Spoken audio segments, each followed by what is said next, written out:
1절부터 11절까지 있는 말씀입니다. 저와 성도님들이 15장 1절부터 11절까지 교독을 하고요. 11절은 다 함께 읽겠습니다. 어떤 사람들이 유대로부터 내려와서 형제들을 가르치되 너희가 모세의 법대로 할례를 받지 아니하면 능히 구원을 받지 못하리라 하니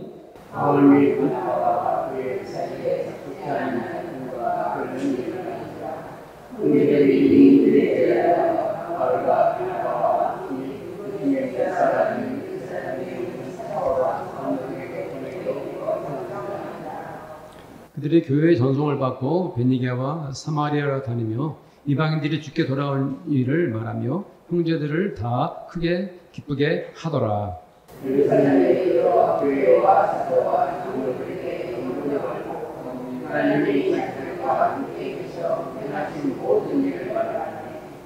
바리새파 중에 어떤 믿는 사람들이 일어나 말하되 이방인에게 할례를 행하고 모세의 율법을 지키라 명하는 것이 마땅하다 하니라. 많은 변론이 있은 후에 베드로가 일어나 말하되 형제들아 너희도 알거니와 하나님이 이방인들로 내 입에서 복음의 말씀을 들어 믿게 하시려고 오래전부터 너희 가운데서 나를 택하시고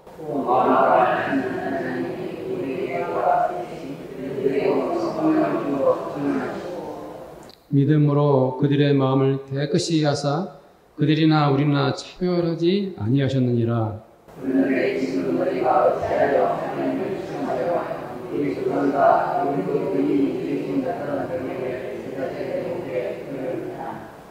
그러나 우리는 그들이 우리와 동일하게 주 예수의 은혜로 구원받는 줄을 믿노라 하니라.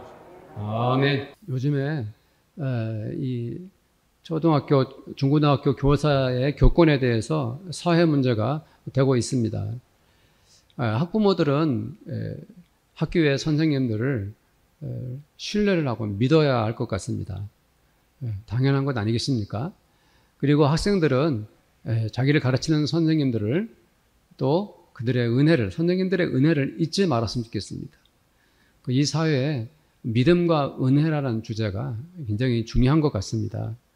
오늘 말씀의 제목도 믿음과 은혜입니다. 말씀을 통해서 성도님들 많은 은혜 받으시길 바랍니다. 1절 말씀을 우리 함께 한번 읽어보겠습니다. 시작. 어떤 사람들이 유대로부터 내려와서 형제들을 가르치되 너희가 모세의 법대로 할례를 받지 아니하면 능히 구원을 받지 못하리라 하니 오늘 읽은 사도행전 15장 말씀은 배경이 안디옥입니다. 안디옥. 지난주에 우리가 안디옥 교회에 대해서 말씀 나눴죠. 그렇죠? 바로 그 교회입니다.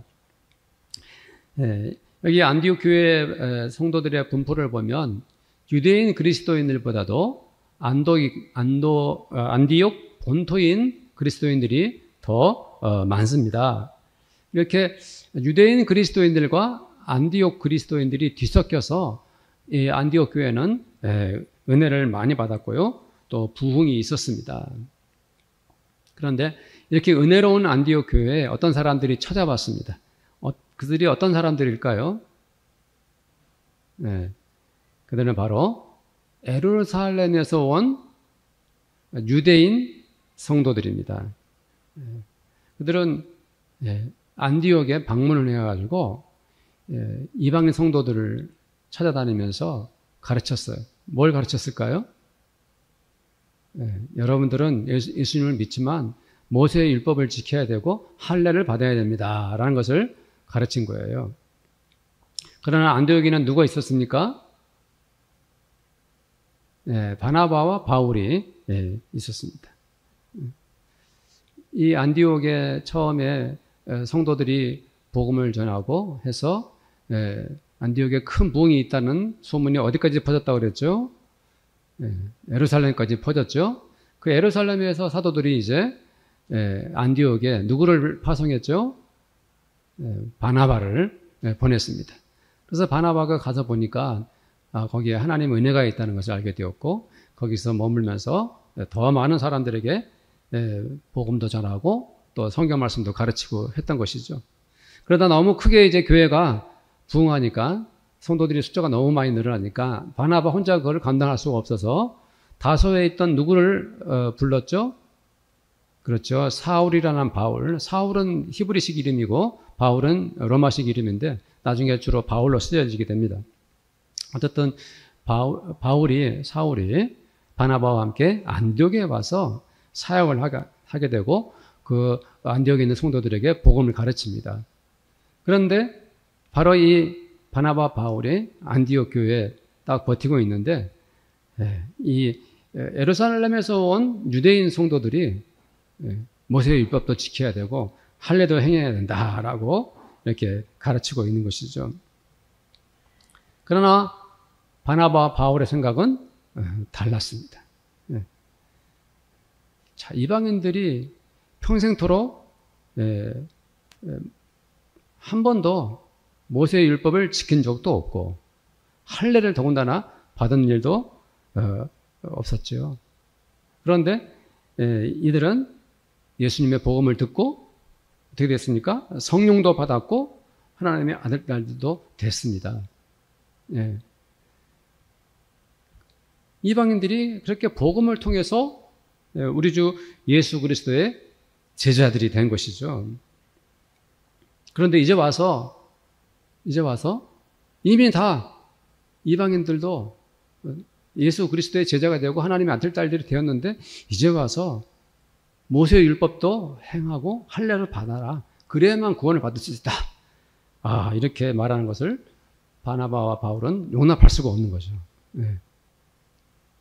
그래서 2절에 기록된 대로 유대인 성도들과 바나바와 바울 사이에 다툼과 변론이 있었어요.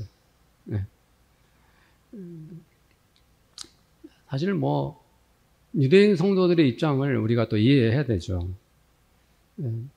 유대인 성도들은 어떻습니까? 평생토록, 아니 수천 년 동안 하나님이 지키시라는 율법을 잘 지켜왔어요. 그리고 당연히 태어나자마자 8일 만에 할례를 받고 그래야 하나님의 자녀인 것이 증명이 되고 그렇게 인생을 살아왔는데 포기할 수 있겠습니까? 그렇죠? 그래서 사람들은 예수님을 믿기로 했고 예수님의 그 제자가 된 유대인 그리스도인들이 그것을 포기할 수가 없었던 거예요. 그래서 처음부터 우리가 기선제압을 해야 된다. 왜? 모세의 율법을 지키고 할례를 행하는 것이 왜 잘못됐어? 그러니까 이방인들도 행하게 해야지. 이렇게 하고 싶었던 것이죠. 그렇지만 이 바나바와 바울과 예루살렘에서 온 유대인 성도 간의 다툼과 논쟁이 끝나지는 않았어요. 결론을 맺을 수가 없는 거예요. 왜냐하면 주장이 너무 다르니까. 그래서 이 안디옥 교회에서는 안 되겠다. 이러다간 교회가 큰일 나겠다. 그래서 예루살렘에 있는 사도들에게 이제 조언을 듣고 싶은 거예요. 예루살렘에 있는 사도들이 이렇게 말하라면 자기들도 듣겠다는 것이죠. 그래서 안디옥 교회가 바나바와 바울을 예루살렘 교회로 가서 사도들의 입장을 확인하게 됩니다. 이렇게 바나바와 바울 그리고 몇몇 성도들이 예루살렘에 도착하자마자 아주 성대한 환영을 받습니다. 많은 성도들이, 교회 원로들이, 그리고 사도들이 앞장서서 그들을 환영했어요. 왜 환영을 했을까요? 바로 바나바와 바울과 안디옥에 있는 성도들은 대표적으로 이방 나라의 어떤 부흥을 가져다 준 그런 교회고, 또 이 바나바와 바울은 사도행전 13장에 보면은 안디옥 교회에서 파송을 해서 여러 지역과 도시를 돌면서 계속해서 선교를 했어요. 그래서 우리 성도님들이 좀 들으셨겠지만 1차 선교여행, 2차 선교여행 이런 것들을 바울과 바나바가 시작을 했죠. 그러니까 이방 나라에 큰 부흥이 있다는 것을 들었기 때문에 예루살렘에 있는 사도들과 원로들과 성도들이 아주 그냥 기뻐 환영을 한 것입니다. 그리고 이 예루살렘 교회에 바나바와 바울이 선교 보고를 합니다. 그때 그 핵심적인 내용이 바로 그것이죠. 성경 말씀에 있는 대로 하나님이 자기들과 함께 계셔 행하신 모든 일을 말하네 그랬어요. 가는 도시마다 하나님이 함께 하셨습니다. 네. 그리고 바나바와 바울이 사역한 것 같지만 그 현장마다 친히 그 일을 하신 분이 누구셨습니까? 하나님이셨습니다.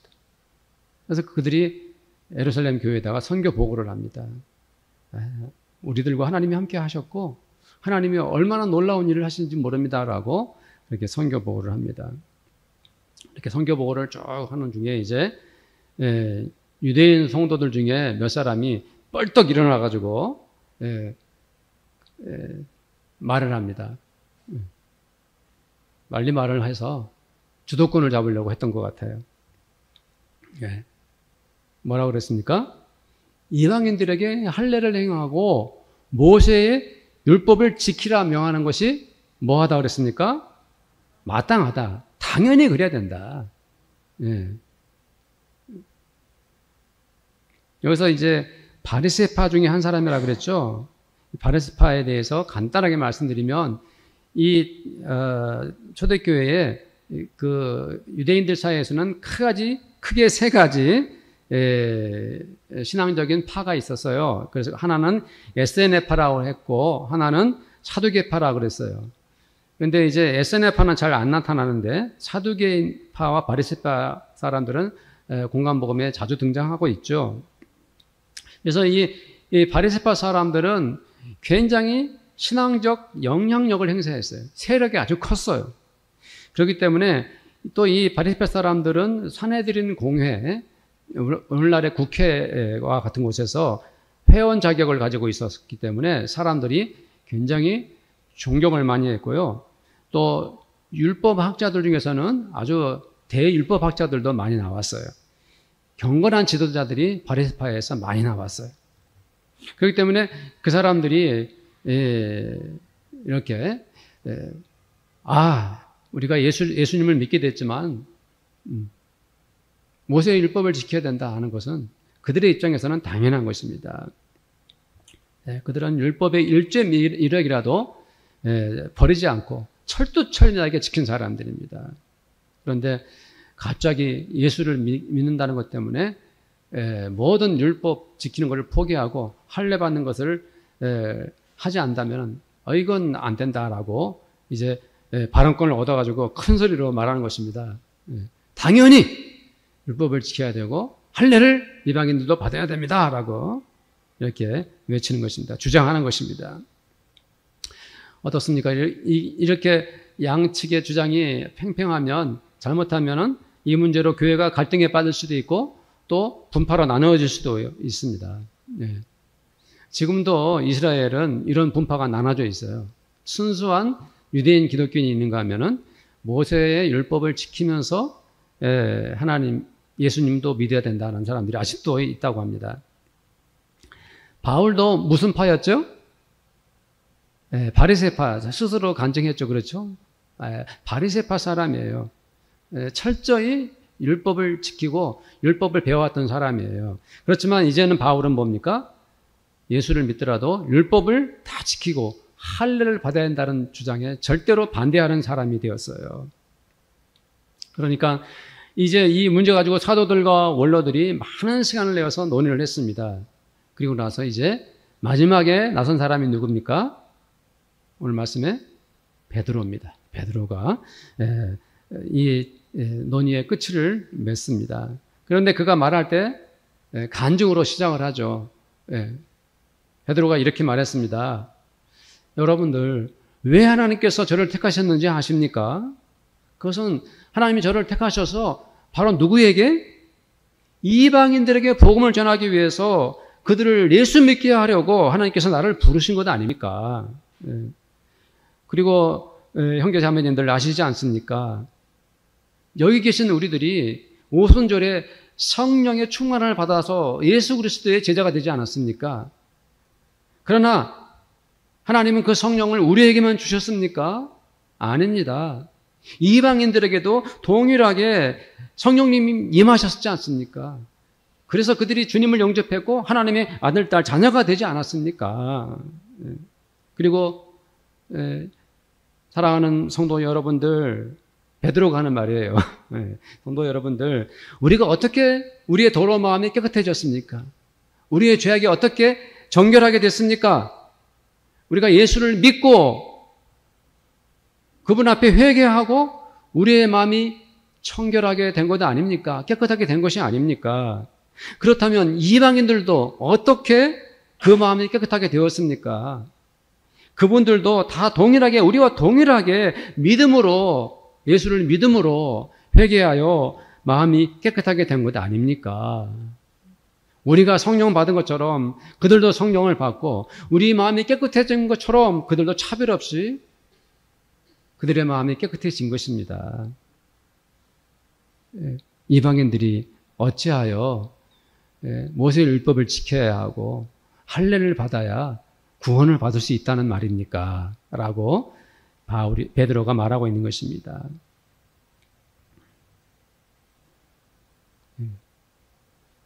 그렇죠. 이방인 중에 그 어떤 사람이라 할지라도 그 사람들은 한 사람도 예외가 없이, 한 사람도 빠짐이 없이 율법을 안 지켜도, 할례를 받지 않아도 성령을 받을 수 있고 믿음으로 구원받을 수 있게 된 것입니다. 그래서 베드로가 강조하는 두 가지 핵심이죠. 그들은 오직 믿음으로 그리고 하나님의 은혜로 구원을 받은 것입니다. 그렇기 때문에 이방인 그 어떤 사람이라 할지라도 그들이 예수를 믿기만 하면 그 은혜로 그리스도의 제자가 될 수 있습니다. 라고 말하고 있는 것입니다. 그러면서 베드로가 하나님을 시험하지 말라고 말합니다. 유대인 그리스도인들 중에서 하나님을 당신들이 지금 시험하고 있다고 말하는 것이죠. 왜 하나님을 시험한다고 한 거겠습니까? 유대인 출신들이 생각해 보는 것입니다. 과연 정말 이방인들이 모세의 율법도 안 지키고 할례도 행하지 않는데 과연 하나님께서 그 사람을 구원받게 하실까? 하나님은 그럴 리가 없다. 하나님은 반드시 모세의 율법을 지키고 할례를 받아야 구원받게 하실 것이다 라고 지금 그 일부 유대인 출신 성도들이 하나님을 뭐하고 있는 거예요? 테스트하는 거예요. 그런 행위를 여러분들이 하고 있다라고 베드로가 말하고 있는 거예요. 성도님들 기억하시죠? 이미 베드로가 보자기 환상을 통해서 기억하고 있습니까? 보자기에 먹을 수 없는 부정한 짐승들이 있는데 하나님께서 잡아먹으라, 주님께서 잡아먹으라 말씀했어요. 처음에 베드로도 막 거부했어. 이 잡은 먹을 수 없습니다. 이거로. 그러니까 3번이나 동일하게 환상도 보여주시고 말씀하시면서 내가 깨끗하게 한 것을 네가 부정하다고 말하지 말아라 하면서 누구를 만나게 해주셨습니까? 바로 이방인 고넬료를 만나게 해 주셨습니다. 그것이 바로 무엇을 말씀해 주시는 거예요? 이방인들이 모세의 율법을 지키지 않더라도, 할례를 받지 않더라도 누구나 구원받을 수 있는 길을 하나님께서 이렇게 열어주신 것 아닙니까? 그래서 베드로는 무엇을 강조하고 있습니까? 다시 말씀드립니다. 바로 이방인이라 할지라도 하나님의 자녀가 되고 예수 그리스도의 제자가 되는 길은 무엇과 무엇으로만 가능합니까? 믿음과 은혜로만 가능하다. 그것을 강조하고 있습니다. 네. 사랑하는 성도님들, 믿음이 무엇입니까? 믿음, 간단해요.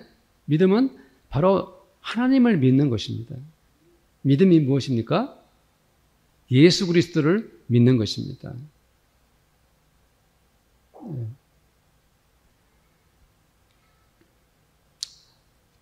성도님들, 우스갯소리를 한번 하고 긴장을 풀고 말씀을 이어가려고 그래요.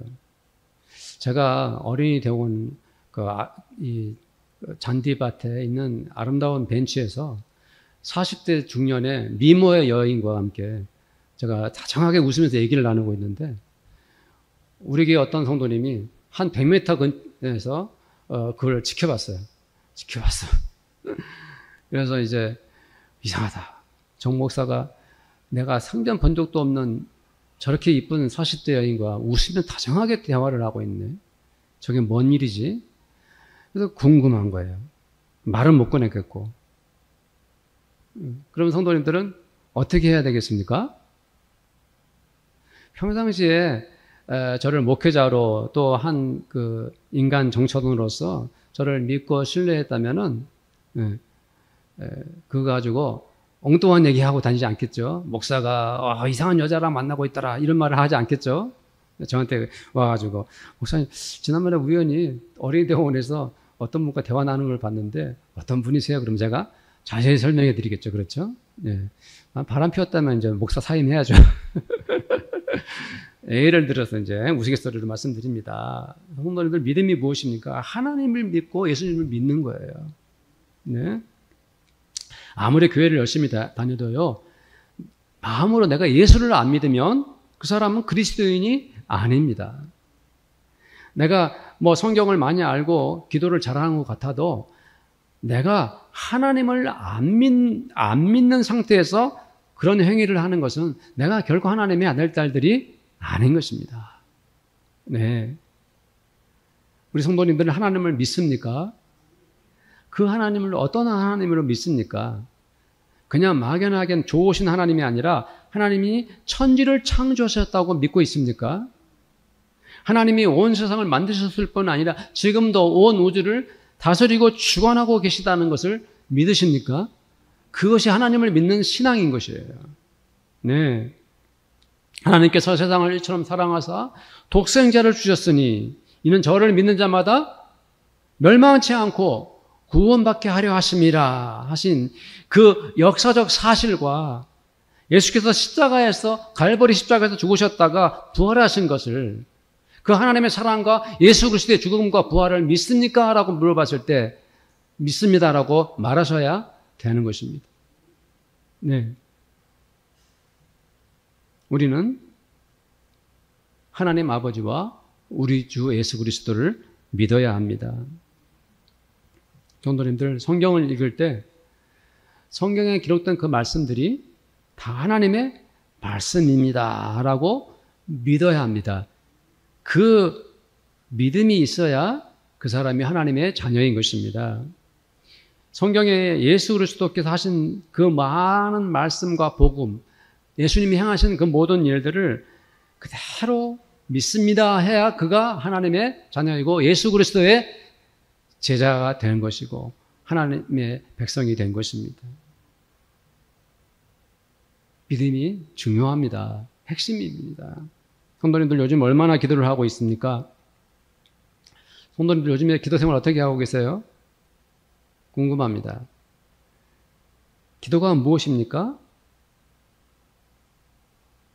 내가 믿는 하나님께 기도하는 것 아닙니까? 네. 내가 하나님을 믿으니까 내가 뭐 하는 거예요? 기도합니다. 내가 기도해서 기도하면 살아계신 하나님께서 내 기도에 귀를 기울여 주시고 내가 기도할 때마다 나를 찾아와 주셔서 나에게 말씀해 주시고 내 곁에서 나와 함께 하신다. 기도할 때마다 하나님은 그런 나의 하나님이십니다 라고 믿는 것. 이 믿음이 있을 때 우리 자연히 오히려 기도하게 되는 거죠. 그렇지 않습니까? 우리가 하나님을 믿지 못하면 내 기도를 하나님께서 응답해 주시는지 그것을 알 수가 없습니다. 네. 그래서 믿음이 중요한 거예요. 우리 주님께서 기도를 가르쳐 주셨지 않습니까? 찾아라, 문을 두드려라, 구하라. 그래야면 찾을 것이고 문이 열려지고 받을 것이라고 말씀해 주셨죠. 그러나 주님께서 이런 말씀을 하셨지만 어떤 사람들은 차마 기도를 주님께 드리지 못합니다. 이렇게 주님께서 약속으로 그냥 구체적으로 말씀해 주셨지만 기도를 못합니다. 왜 기도를 안 합니까? 왜 기도를 못합니까? 사실은 그 마음 속에 그런 생각을 가지고 있는 거죠. 내가 기도를 해도 하나님은 나에게, 주님은 나에게 응답하지 않으실 것이다. 그런 믿음이 없기 때문에 기도를 안 하는 거죠. 간단한 거예요. 네.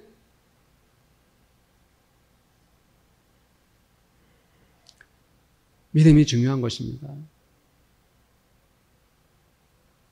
그 믿음을 베드로가 강조하고 있는 거예요. 어떤 성도가 열심히 신앙생활을 해왔는데 이상하게 자기에게 자꾸 불행한 일이 생깁니다. 예. 경제적 손실을 많이 입었습니다. 그로 인해서 건강도 잃어버렸습니다. 주변의 친구들이 나를 떠나갑니다. 교회에 와도 왠지 소외된 것 같고 다른 사람들이 다 내 눈치를 보는 것 같습니다. 왜냐하면 내가 많은 것을 잃었기 때문이죠. 그렇다고 그 성도가 신앙생활을 열심히 안 했느냐? 잘했는데. 이렇게 되면은 그 성도에게 가장 먼저 찾아오는 시험은 무엇일까요? 네. 나에게 왜 이런 일이 생겼는가 하는 거죠. 네. 내가 하나님을 사랑하지 않은 것도 아니고 하나님을 지금까지 잘 믿어왔는데 왜 나에게만 이런 일이 생긴 걸까 하면서 그 성도의 마음에 찾아오는 괴로움은 뭐냐면은 내가 계속 예수를 믿어야 되는가? 나는 그럼에도 불구하고 하나님을 여전히 믿어야 하는가? 하는 시험에 들게 되는 거죠. 정말 이 성도는 다른 성도들에 비해서 정말 마음이 아픈 성도입니다. 다른 성도들은 다 잘되고 복을 받고 가정도 행복하고 돈도 많이 벌고 건강도 하고 그런데 왜 나만 이렇게 많은 것을 잃었는가? 제가 한 가지 이야기를 성도님들과 나누고 싶어요. 어느 가장이 돈을 아주 잘 벌고 그래서 그 가정이 그 아버지 때문에 남편 때문에 정말 행복했어요. 그런데 어느 날 갑자기 순식간에 하던 일이 망해서 수억 원의 빚을 지게 되었습니다. 그래서 가장 가까웠던 아내도 슬퍼서 울고 그동안 아이들에게 정말 남들 부러울 것 없이 잘 가르치고 잘 키워왔던 아이들도 괴로워하고 실망하기는 마찬가지입니다. 이럴 때 그 남자의 아내와 아들, 딸들은 이제는 빈털터리가 되어버린 그 집의 가장을 믿어야 할까요? 아니면 이제는 더 이상 우리 가족은 당신을 신뢰하지 않습니다라고 마음을 돌려야 할까요? 네. 믿음이란 무엇입니까? 믿음이란 내게 잘해주고 내게 많은 것을 베풀어 주셔서 그 조건 때문에 그 사람이 나에게 잘해주니까 좋아서 당신은 나에게 너무 많은 것을 주니까 나는 당신을 신뢰할 수밖에 없어요. 네. 당신이 내게 있어서 나는 너무 좋아요. 나는 당신을 정말 믿어요. 네. 이런 조건 속에서만 누군가를 믿고 신뢰한다면 정말 그것은 아닌 것 같습니다. 진실로 서로 사랑하던 가족이었다면 모든 것을 잃었어도 서로가 사랑하고 신뢰하는 마음은 변할 수가 없는 것입니다. 그것이 가족에 대한 믿음이죠. 평생도록 지금까지 애써왔던 남편과 아버지 그에 대한 그 신뢰와 애정을 단순히 그 재산을 잃었기 때문에 버린다는 것은 말도 안 된다고 저는 생각합니다. 결코 그럴 수가 없습니다. 내가 하나님을 믿는 것도 마찬가지입니다. 우리가 하나님을 믿을 때 우리에게 좋은 것을 줄 줄 믿습니다. 하나님께서 우리에게 복을 주실 줄 믿습니다. 하나님은 내가 필요한 것을 채워주실 줄 믿습니다. 하나님은 내가 기도할 때마다 하나하나 다 들어줄 줄 믿습니다. 하는 이러한 믿음만을 잘 들으셔야 됩니다. 이러한 믿음이 나쁘다는 것이 아니라 이러한 믿음만을 가졌다면 그 성도는 사실 어린아이의 믿음을 가지고 있는 것입니다. 네. 그렇죠. 아이들은 부모로부터 항상 좋은 것을 공급받는다는 것을 믿고 살죠. 그래서 자기가 전지전능한 줄 알아요. 왜냐하면 부모에게 무엇을 요구해도 부모가 척척 갖다 주니까 부모가 훌륭한 것이 아니라 내가 전지전능한 거예요. 애들 심리가 그런 것입니다. 아기가 기지개 똥을 싸면은, 그리고 내가 칙칙하다고 엉덩이가 괴롭다고 울면 엄마 아빠는 어김없이 기저귀를 착 갈아줍니다. 네. 배가 고파서 막 울면은 조금도 지체하지 않고 즉시 젖을 먹여줍니다. 이것을 달라면 이것을 주고 저것을 달라면 저것을 주는 부모. 그야말로 요술방망입니다. 자동 판매기입니다. 아이의 입장에서는 부모는 그런 거죠. 그런데 이 아이가 다 자라서 어른이 되었어요. 성년이 되었어요. 그런데 아직까지도 부모에게 손을 벌리고 여전히 부모에게 달라고만 한다면 그 부모와 자식의 관계는 망가집니다. 네. 아이가 자라고 성장해서 어른이 된다면은 부모님께 감사할 줄도 알고 내가 부모님의 은혜를 기억하고 마음으로 여전히 부모님을 깊이 신뢰하면서 부모님이 얼마나 나에게 그동안 사랑을 많이 베풀어 주는지 이제는 내가 우리 엄마 아빠에게 더 많은 것을 해드리고 싶어요 하는 그 마음을 가지고 산다면 부모의 마음이 얼마나 흐뭇하겠습니까? 그래서 어른이 되어서도 여전히 부모님을 마음대에 의지하고 사랑하고 섬기면서 평생토록 부모님을 위해 진심을 다해 부모님을 끝까지 신뢰하게 되는 거죠. 우리가 하나님을 믿을 때도 마찬가지입니다. 비록 내가 힘든 날을 보내고 있다 할지라도 내가 겪는 고통이 너무 벅차다 할지라도 하나님은 아직도 나를 사랑하고 계시다는 것. 하나님은 나를 아직도 나에게 은혜를 베풀기를 원하고 계시다는 것. 그 믿음을 우리가 포기할 수 없는 것입니다. 그래서 믿음이 소중한 것입니다. 하나님을 믿는 믿음, 그 믿음이 우리에게 있어야 하는 것입니다. 성도님들, 왜 우리는 하나님을 믿습니까? 왜 우리는 우리 주 예수 그리스도를 믿습니까? 그것은 하나님께서 이 세상을 이처럼 사랑하사 독생자 예수 그리스도를 이 땅에 보내주셨기 때문이 아닙니까? 그분 하나밖에 없는 하나님의 아들이신 하나님이신 그 예수를 십자가에 못 박혀 돌아가게 하셨고 그 은혜로 우리를 구원하셨기 때문에 우리가 예수를 믿는 것이 아닙니까? 우리는 하나님의 은혜를 잊을 수 없는 존재들입니다. 우리가 평생 살아가는 동안 주님의 은혜와 그 사랑을 결코 망각할 수가 없습니다. 그래서 우리는 어떠한 상황과 어떤 처지에서도 우리 하나님만을 믿고 하나님만을 신뢰하고 그 하나님의 은혜를 우리는 기억하는 것이죠. 사랑하는 성도님들, 우리는 하나님을 믿는 그 믿음과 하나님이 주시는 그 은혜로 살아야 합니다. 성도님들, 믿음과 은혜는 두 날개와 같아요. 두 날개 중 새가 한쪽이라도 없으면 새는 날지 못합니다. 성도님들의 신앙생활 속에서 우리는 믿음의 날개와 은혜의 날개를 활짝 펴야 합니다. 하나님을 믿는 믿음을 굳건히 하십시오. 언제 어디서나 하나님을 믿으십시오. 우리가 예배를 드릴 때도 우리가 이렇게 예배를 드릴 때도 하나님 믿습니다. 주여 믿습니다 하는 그 믿음으로 충만하여 예배를 드리시기를 저는 축복합니다. 사랑하는 성도님들, 우리가 기도할 때 하나님께서 살아계신 하나님, 나를 사랑하신 하나님께서 응답해 주실 줄로 알고 믿고 그 믿음으로 기도하시기를 축복합니다. 우리가 하나님을 찬송하며 하나님께 거룩한 노래를 부를 때에도 그냥 부르는 것이 아니라 내가 하나님을 만나서 하나님이 내 곁에 계시고 내가 하나님을 우러러보면서 내가 하나님만을 높이면서 내가 노래합니다. 하나님이 저와 함께 계심을 믿습니다 라고 그 하나님을 믿는 믿음으로 찬양하시기를 축복합니다. 사랑하는 성도님들, 하나님의 은혜를 기억하십시오.